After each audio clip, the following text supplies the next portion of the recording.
We don't know how this crossing is gonna go. That plane kept circling. Without a doubt, it was a surveillance plane. And then all of a sudden, this pickup truck comes rolling over the Badland Hills, and he shouts from the truck, "Boys, no sudden movements. I'm coming in to check you out." He told us specifically to sit next to the canoe for the next hour or so until he came back. And when he did return, he said, "We've decided you don't have to go to the border." He saved us a good 10-mile hike from here into town. The hardest part of this entire journey has just been wiped right off the map. My name is Brian, and this is my best buddy, and his name is Brian too. Out of all the water in the world, only 1% is fresh water. It's all we got, and we want to explore all of it. So we've decided to start with a trip that's never been done before. A 4,000-mile journey from Milk River, Alberta, all the way down to New Orleans, Louisiana. Oh, and did I mention we're gonna do it in a canoe?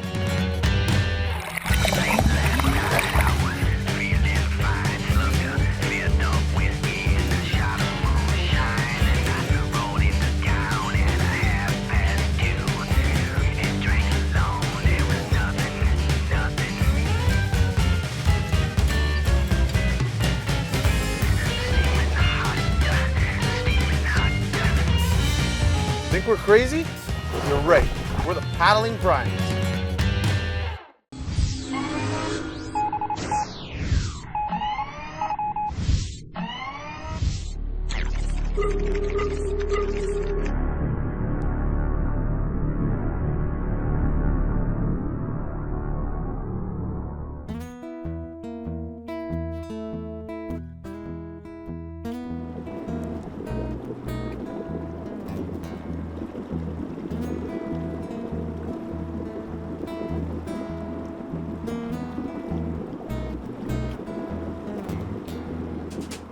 Now that we finally crossed the border, New Orleans may still be 5 months away, 3,000 miles, but it seems a hell of a lot closer right now. Welcome to the US, eh?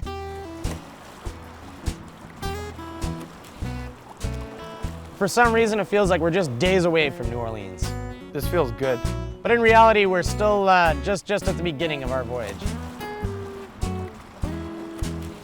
We'd stopped for the night on a little sandbar. When we first looked at it, it seemed like a great spot to camp, but we quickly realized after we got most of our gear on the sandbar and half set up that it was more of a mud bar than a sandbar, and everything started to sink in it. So we quickly, we lost the shoes, and I already had the shorts on, and Brian just took off everything but his boxers. Well, I got a feeling that the woods maybe got the better of Brian already. I mean, we just pulled over, started to set up camp, and Brian just stripped down to his boxers and headed off into the muck. He's definitely up to something. I think I had a bit of heat stroke because as soon as we hit land, I ran out of the boat, stripped down to my boxers to try and cool down, started rolling around in the mud because I heard somewhere, I don't know what I was thinking, but I think it stops the sun from hitting burning your body, or I don't know. Maybe I'll just videotape Brian playing in the mud for a little bit longer. Oh, there you go. Become real bushman. Now he's all dirty. Well, hope you're planning on going in the river before you come into the tent, because... Yeah, no, for sure I'm going swimming. It's too hot. The mud really cools you down though. I think this is an old Indian trick. So I rolled around in the mud anyway, and it was really cooling. It cooled me right down. So then I went and got firewood. It's a good thing you're doing all the work tonight and I'm just standing around filming. I don't even know if he wants me to be filming right now. I kind of just thought this was pretty much an interesting little event, and that you guys, the viewers, might like to see Brian, well, for those of you that know Brian being Brian, but for everybody else, Brian being a little bushman. Probably a little bit more because Brian likes to be on camera and prance around in his underwear than anything. I bet you're probably thinking covering myself in mud was pretty silly, but it's actually a trick I learned off this guy. It accomplishes absolutely nothing. Okay, thank you. That's all. That's all I got for that one. I was just really excited about making it into Montana, clearing the border, and you know. Yeah. Thank you. Weather in Montana is beautiful. The motto for the state is Big Sky Country, and you know it's pretty easy to see why. There's not too many mountains nearby, and it's blue sky as far as the eye can see.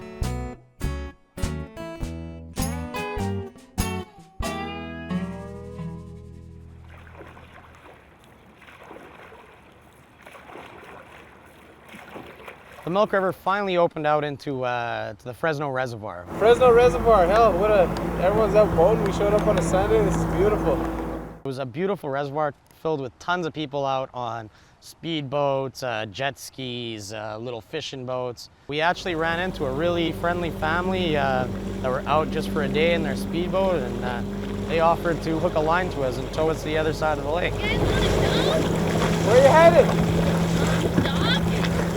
We'd love to accept it, but we're actually paddling to New Orleans.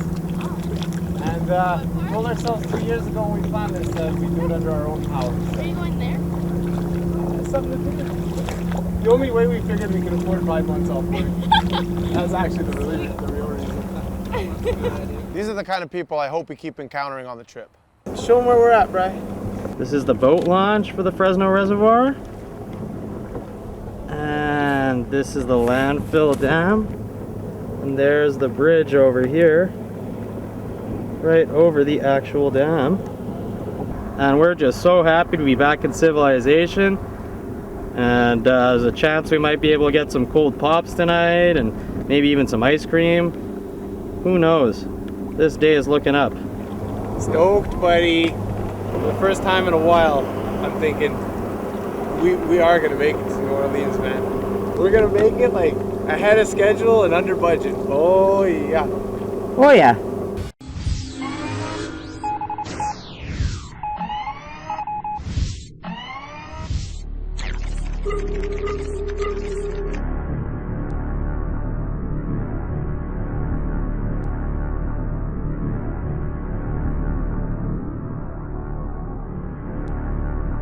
It's really great that we're having fun right now tonight, because tomorrow the biggest challenge so far in the trip is coming up, and it's going to be pretty tough.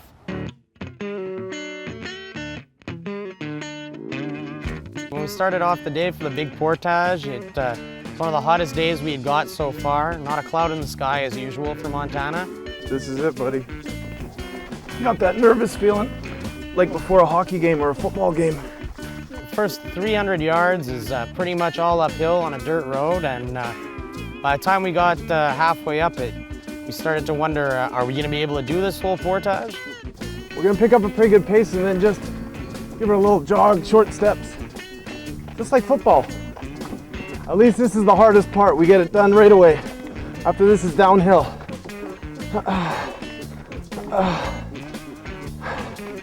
As far as the portaging went, Bry was definitely pulling his weight. That rope box that Bry's pulling weighs about 80 pounds. His pack weighs about 50. And the kitchen set weighs between 30, I'd say about 35 pounds. Portaging, well, especially in our situation, portaging becomes a lot harder because we have about 800 pounds of gear. It's not fun.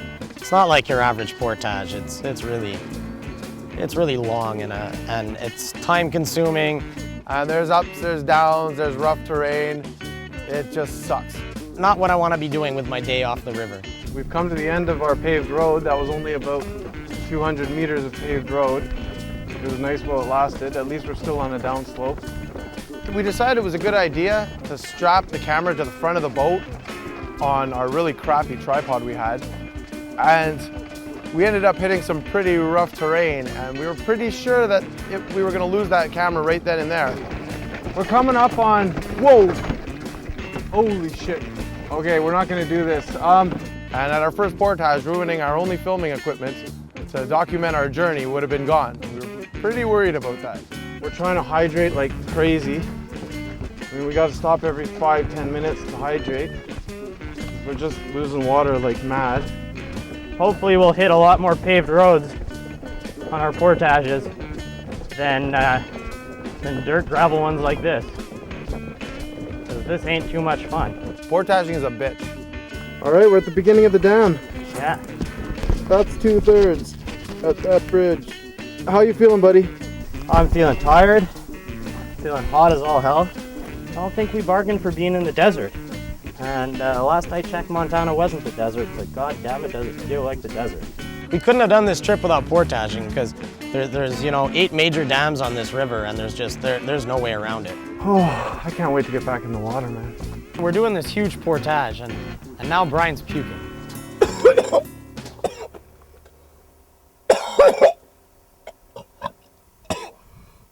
Brian thinks I was hungover off of 3 beers.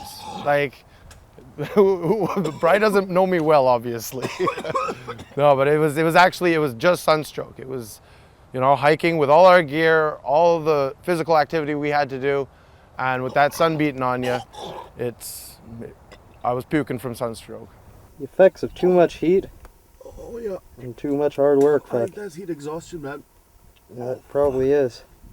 Well, we just took the thermometer out and it's reading 37.4 degrees. Celsius. I don't know if Brian can keep going. Or turn that thing off. Yeah, okay, I'll turn it off. Okay. Well, I'm feeling a little better. We took a 10-minute break, hydrated. I get that happens sometimes when I get too hot. I guess it happens to everybody. This It's the Fresno Dam. is the Fresno Dam. We're 2/3 of the way. Just gotta make it across the bridge. I don't know if you guys can see that little dirt road. Right down over by those shrubs, and we can put ourselves in the water. Yeah. Anyways, what do you say? Let's Let's give her. get her done. Get her done. Go big or go home, huh? Yeah.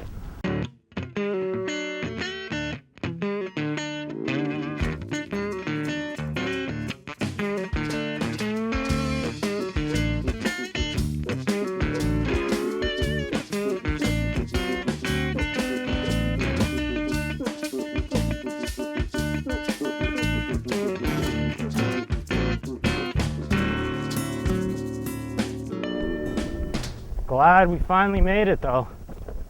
Be happy to just put paddles in the water. It's way easier than being a Sherpa.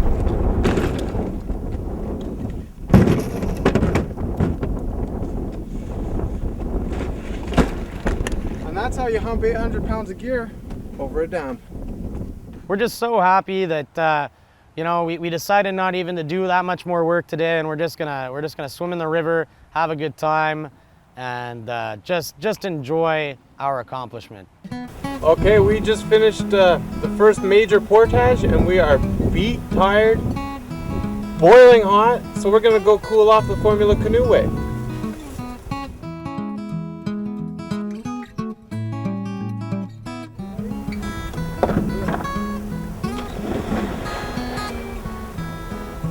Woo! That feels awesome, buddy. Oh yeah.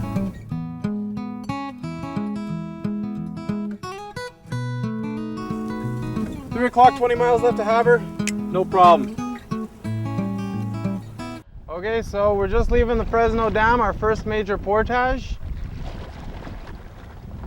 Ooh, a little bit of current here. Now that the canoe's back in the water, the portage from hell is done. We want to get that 20 miles it takes to get us to Havre, be able to relax a bit, get supplies, get restocked for the next go.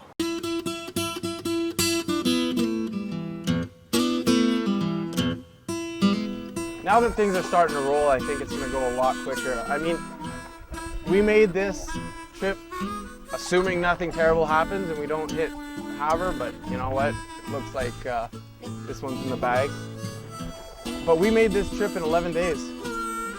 We had scheduled ourselves for 14, so that's already 3 days cut short of what we expected. So even if you take those delays, 7 days, we're only 4 days behind schedule.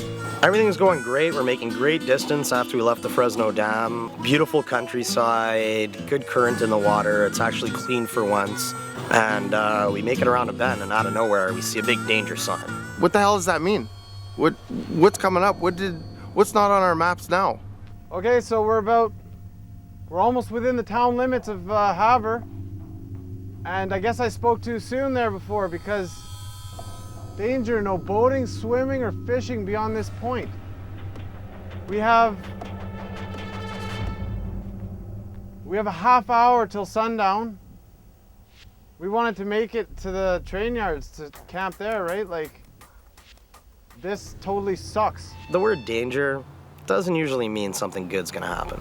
We know Bry. He gets a little worried, so I leave Bry with the canoe and I go check out what's coming up upriver. Whatever, I'm gonna go make sure it's no crazy rapids or dam or something that our maps don't show. Brian thinks that I'm the one that gets stressed out, but in the end, you know, it's Brian that gets stressed out. It's not me that has the vein bulging on the back of my head every time something goes wrong, you know. I take it easy. Yo, you're not gonna believe this one. It's a dam that someone decided they didn't want to put on our maps. And it's not a new dam, but it's a dam. There's no barricades or anything, but I think we could get in close. I saw a spot where we could ditch out, right on that bank, on the left side. We're gonna go for it.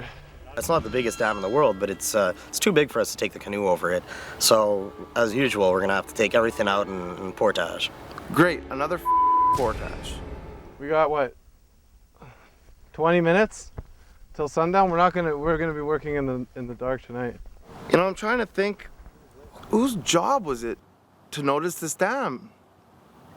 Oh yeah, Bryans. Contrary to what Brian might tell you, this is something that's not on our maps. We looked at the whole trip. 7 portages, okay, no big deal. 7 portages over 6 months, that's fine, 1 a month. But these maps we're doing 1 a day. This is an unmarked dam. There's, you know, there was no mention of this on anything that we looked at, and we looked at a couple of different sources when we were making our maps. We planned for 2 years, and we still screwed up. Mostly Brian's fault. He can blame me all he wants about this, but do you see a dam on this map? I don't see a dam on this map. All right, so we made it safely across the current part of the water. Brian navigated us into a nice little unloading spot. We think we might be able to get around this dam, and now we're just gonna go and check it out, see what she looks like. At this point, it's a race against time. We're losing light quick, and we got to set up to camp. It is not looking good. Well, this is the dam. We'll talk to like us. There's no way we could have made it over that. We got to grab our stuff. Let's offload, portage, load, reload, hike. Oh Let's yeah, get her done. all those things that we love doing. I thought we were done portaging for a while. Yeah, me too. This day's turning out to be definitely by far our biggest day.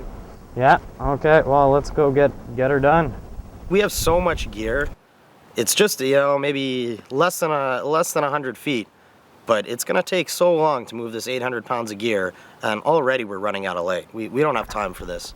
Good news is, it's only about 200 meters, this portage to cross the dam.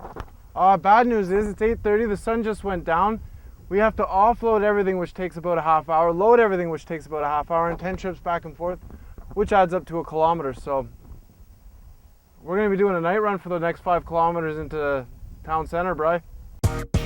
We set out to go canoeing. I'm done with walking. We're tired of walking. I just want to paddle. I signed up for a canoe trip, not a hiking trip.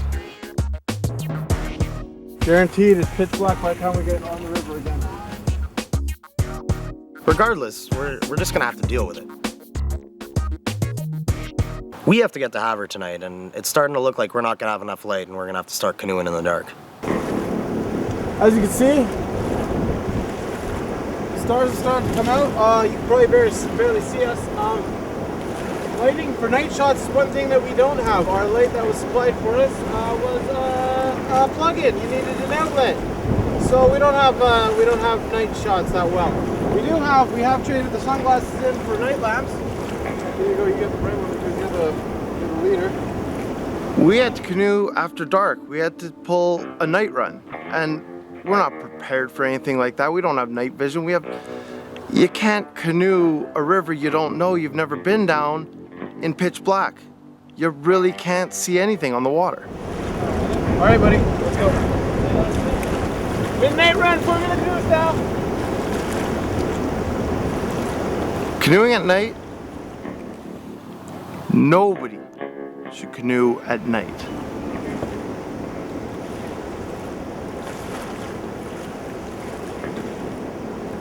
We finally got into town. The only way we realized that we were into town, because it was so dark and everything was shut down, was because we ended up under a bridge. We don't know what time it is. It's probably somewhere around midnight. We're under the bridge that separates North Havre from downtown Havre. There's absolutely nowhere to camp. I ran into the IGA. I picked us up a 12-pack of beer, some sandwiches. Our canoe's fully loaded and ready to go. We could ship out at any time. All we have are our chairs out, our beer, our food. We're gonna stay here, munch away, maybe take shifts if we get tired, but it wouldn't be the first time for either of us to pull an all-nighter, so under a bridge is just such a sketchy, shitty place to stay. But hey, it's all part of the adventure. I mean, you know, it's just, it's just, you know, it's a little creepy, but This trip is not working out like I thought it would. As shitty as the situation is, as bad as the situation is, this is what makes it the real adventure. This is the stuff that I I like a lot more than Bry likes anyway. I don't think Brian's at the end of his rope, but I'm pretty close to the end of mine. it's not the Ritz-Carlton, eh?